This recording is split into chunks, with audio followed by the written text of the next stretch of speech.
Ugh, my allergies are killing me. Hello everyone, my name is Andrew. Welcome back to my channel, and today I am gonna be reading, well, I already technically read. I needed to record an intro. You're gonna see me reading these books, these Colleen Hoover books. I already read them, so I'm gonna share my thoughts with it afterwards. Once you see me the vlogs of me actually reading them and my reactions afterwards. And yeah, so that I just needed to record an intro because I forgot to. So yeah, I'll see you guys at the end of the video with my actual thoughts about these books. All right, see you guys at the end. Hi. Okay, so it is April 2nd. It is currently 11:33 a.m. I don't know why I'm looking at the screen. Let me look at the camera. So it's 11:33 a.m. and I'm about to start reading my first Colleen Hoover book today. So the first book I'm going to be reading is Ugly Love. So yeah, I'm going to start reading this now, and I'll update you guys whenever I want to. Whenever there's something interesting or yeah, something that catches my eye. Yeah, okay, let's get to this, I guess. Oh my god, why am I doing this? Okay, update. I barely started reading the first page, and there was already something cringe in here. Let me just show you. So this first line right here: somebody stabbed you in the neck, young lady. First of all, what the hell kind of line is that? like, huh? Okay, so I'm already 2 chapters into this book, and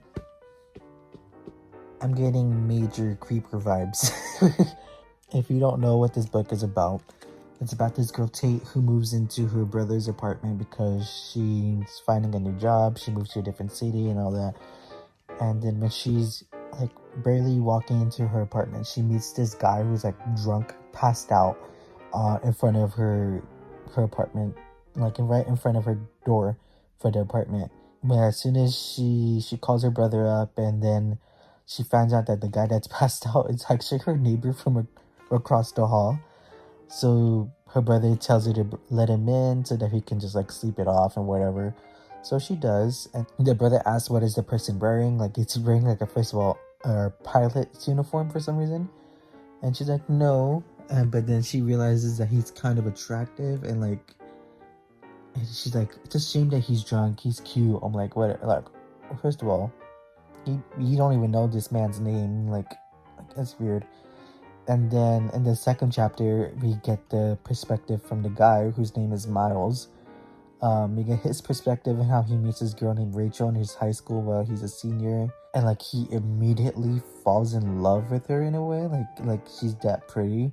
So the way like they meet each other is like he needs to show her around because she's new to the school, and as soon as like he sits down waiting for her to come out of the principal's office, and he texts his friend saying he needs to show this new girl around, and then the friend immediately asks if the girl is hot, which is like weird and creepy. And then he said, I don't know, I haven't met her yet. And the friend says, well, if she is hot, take a picture and send it to me. And I'm just like, what the why is that like okay? Miles meets Rachel and he immediately is smitten by her. And then as soon as they walk into the classroom together, he takes a picture of her, discreetly it says, and sends it to him and saying, I want her to have all my babies, which is like weird. So immediately I'm off by this book, but I am 2 chapters in, so it's only up from here, right? I don't think it's gonna get any. Oh god, what am I doing to myself? So it's the next day. So I'm about halfway through the book now. I don't hate it, but I don't love it. The ending's gonna determine whether I like it or not. And right now I'm on page 203, so I'm about more than halfway through it. I just need to try to power through this. I'm gonna finish this tonight. I will, but right now I do need to edit my reading wrap up for March. More than halfway through it. Only like about 100 some 20 pages left. Then I'll be done with this first book. I'll update you guys once I finish the book though. Yeah, let's do that. Okay, so it is the next day. It is April 4th, and I finally finished this book. God damn, what a pain this was. I'm not gonna lie. I didn't like it very much. It was fine. I don't know if I'm gonna do spoilers in this. I think I am. I think I am gonna do spoilers. Because I need to just get this off my chest. So if you don't want to know about the spoilers of this book, I'll put a time on the screen right now to where you can skip to and watch it. I'll put it on this screen right now. Did you skip to there yet? No? How about now? Okay. If you don't know what this book is about, it follows this girl Tate who moves into her brother's apartment because she just got a new job and she's trying to find a new apartment before she, she's just trying to settle into San Francisco. She meets her neighbor. That first day she moves in, their neighbor's drunk out of his mind. His neighbor is Miles Archer, which is kind of a cool name, not gonna lie. They meet each other. He's drunk out of his mind.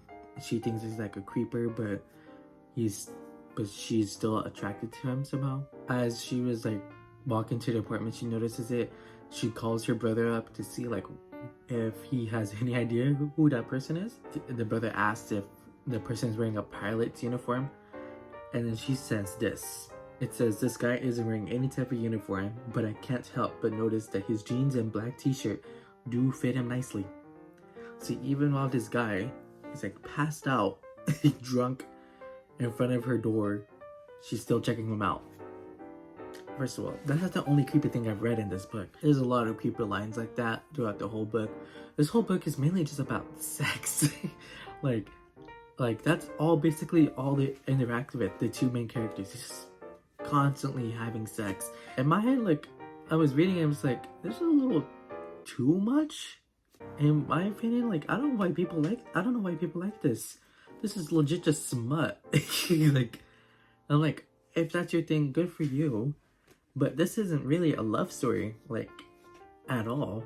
I understand why people like it, because it is like a good, but it's not good, but I would say that the writing is good enough for it to be like enjoyable. I did enjoy some of it. Some of it was entertaining enough for me to just keep going and pushing through, but there's some like a lot of scenes that just made me like, oh, like I actually cringed by reading this book, and I usually don't. Like, that doesn't really happen to me, but this book, God, this book. I can't believe people actually read this and think it's like really good. Like the Goodreads rating on this, why is it over 4 stars? It's 4.4 stars. It's like not even 3 stars to me. I give it 2 stars because there was some things that were enjoyable. Like, I'm not gonna lie, I did like some parts of it, but most of it was just bad. The writing isn't very good enough for me to like consider it like 3 stars or higher. At least I'm done with 1 book, right?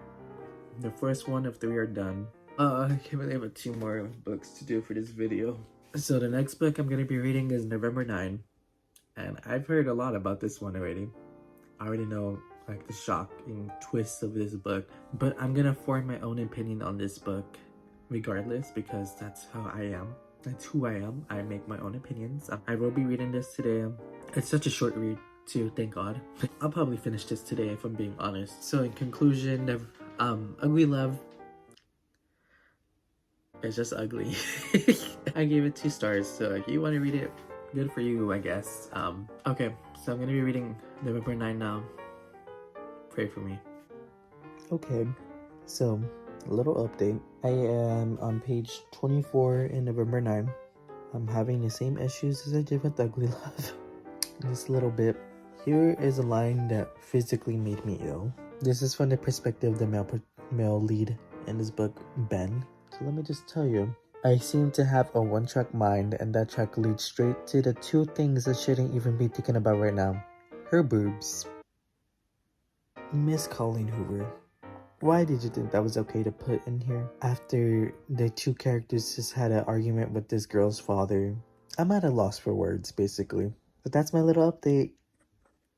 So, I finished this one. Oh god. This book is a mess. I don't know why people like this book. I don't know why people like Colleen Hoover's writing. I don't know why the main character forgives this man for the unspeakable act he did. There's no justification for it. There really isn't. I don't care that this man was grieving so bad that he wanted to set... I'm getting ahead of myself. So if you don't know, this book follows Fallon and Ben, who meet on November 9th. Whoa. November 9th is significant to both of them in different ways. To Ben, it's significant because that's the day his mom committed. Yeah. And then for Fallon, it signifies the day she almost died in a fire. Remember that fire, because that part gets interesting. They meet because Fallon was on a lunch date, I believe, with her dad. They're just chatting, catching up. So after, they get into an argument, Fallon and the dad. Ben steps in pretending to be, her boyfriend. First of all, hella weird. And it gets weirder. And then, the dad and Ben start arguing, and I'm like, whatever. So then, after the dad leaves, Ben and Fallon start to chat. They realize there's kind of an attraction there. And then Ben makes reservations for them to get a dinner, and it's a formal dinner. So he tries to convince Fallon to wear this pretty dress, because she usually just wears long sleeves to cover up her scars. The way this man tries to convince her is insane. He purposefully gets up close to her and starts taking off her clothes without even asking, first of all. You know what Fallon does? Lets it happen. So yeah, she does nothing. She just lets it happen. Lets him take off her clothes so that way, and supposedly this helps boost her confidence. I'm like, no, you're just letting this man assault you. Letting this man take advantage of you because you're vulnerable. But what do I know? Later on during that night, they start making out or whatever. He's grabbing her, fondling her, and then Fallon's roommate sees it, and I'm just like, okay, yeah, just kiss in the hallway where everyone can see you, that's normal.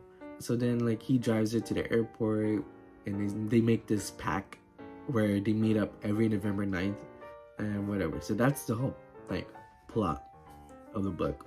But there is a twist in this book, and I'm gonna spoil it.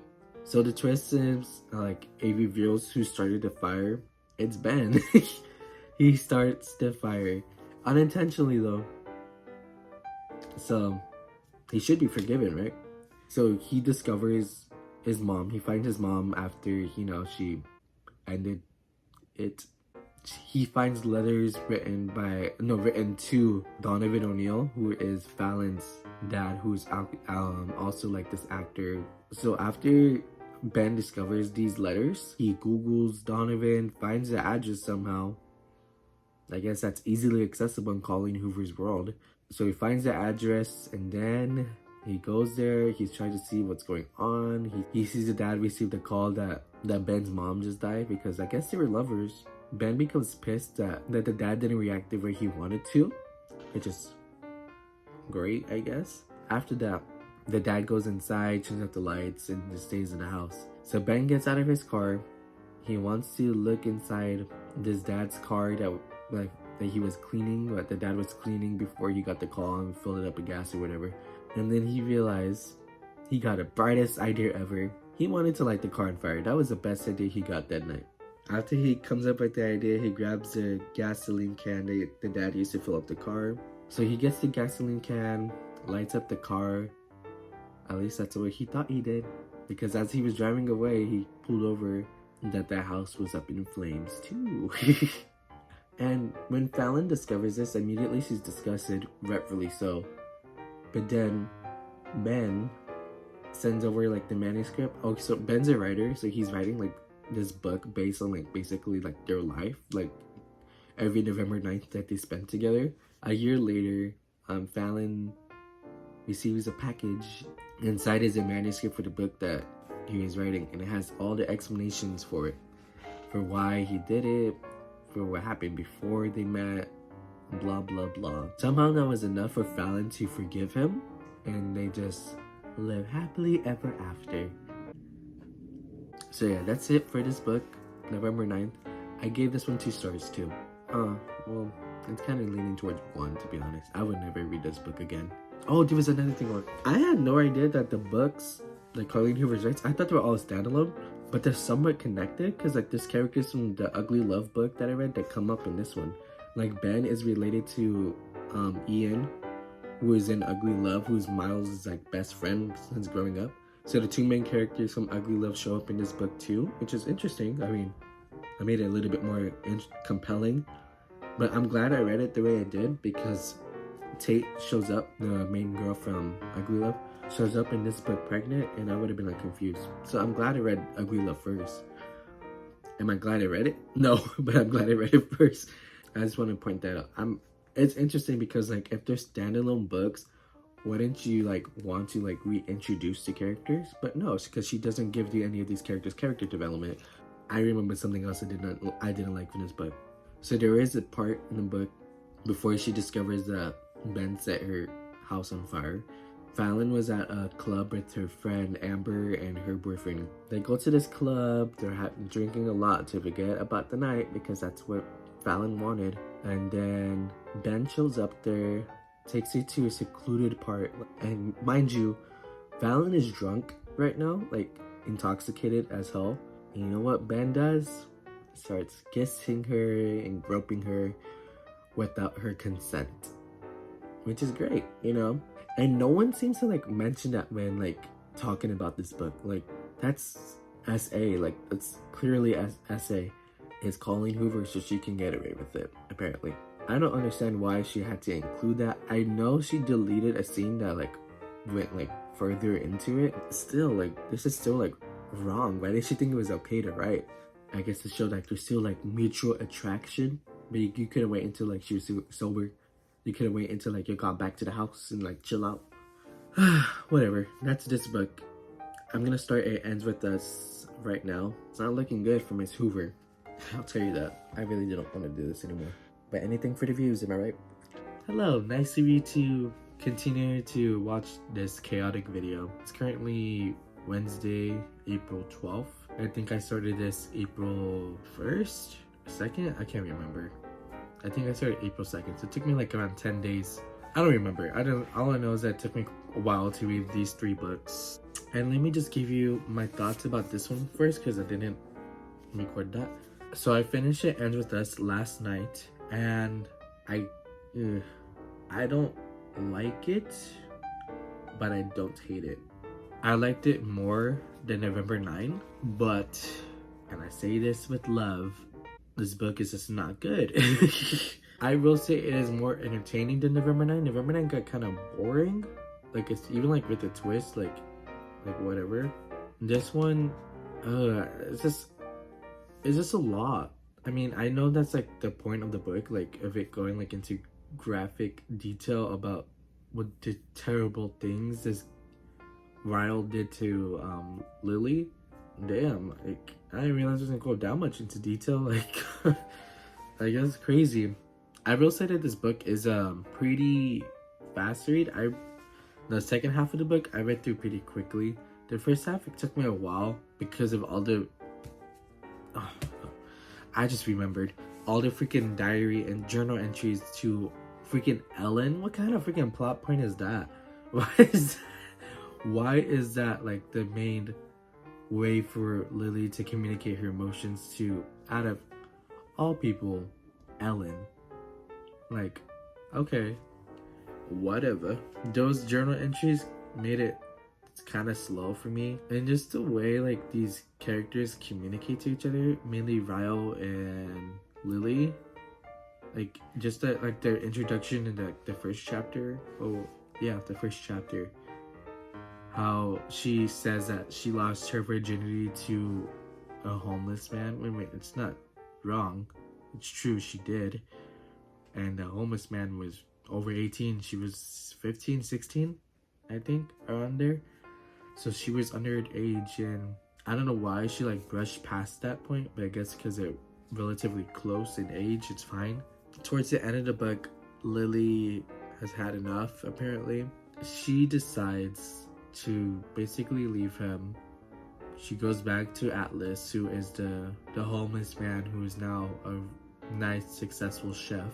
Like, after she leaves Ryle, Lily finds out that she's pregnant. Great, you know, having a child of your abuser teens, you know, it's fun. After, like, she gives birth to her daughter, she still has viral part of the life, which I don't understand why you would want an abuser close to your child, regardless if they're your dad or not. I don't understand.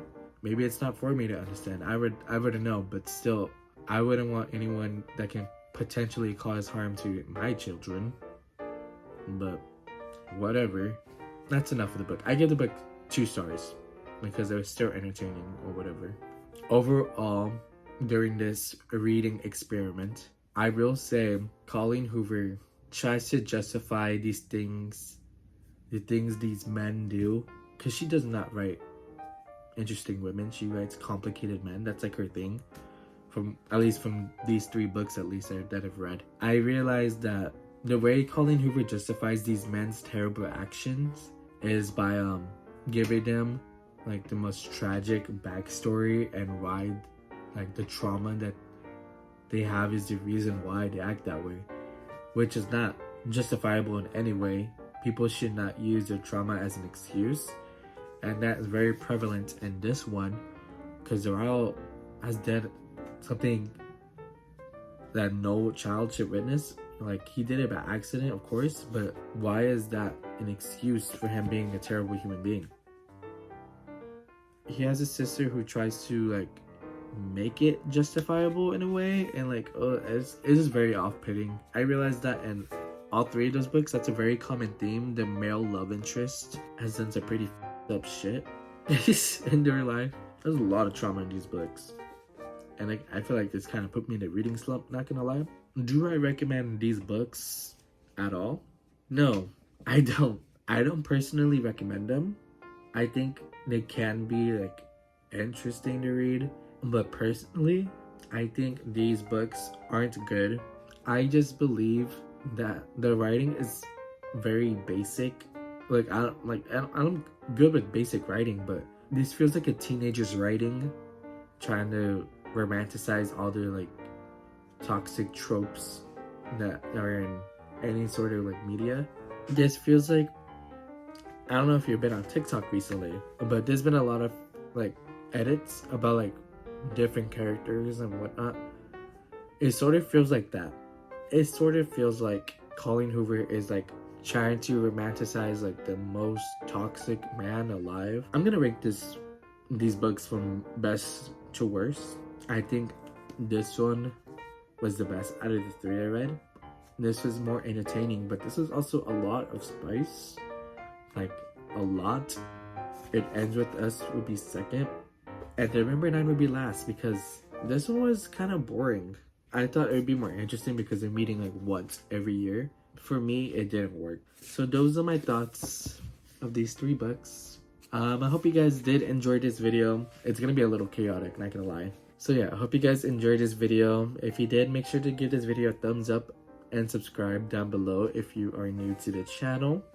And leave me a comment about your thoughts on these books, because even though I might not like it, I want to hear why you guys do. Like, really, I do. Why? But like, if you want to share your thoughts down below, I always appreciate it. But yeah, so that's it for this video. I'm glad it's over. That's all I'm gonna say. Alright, goodbye!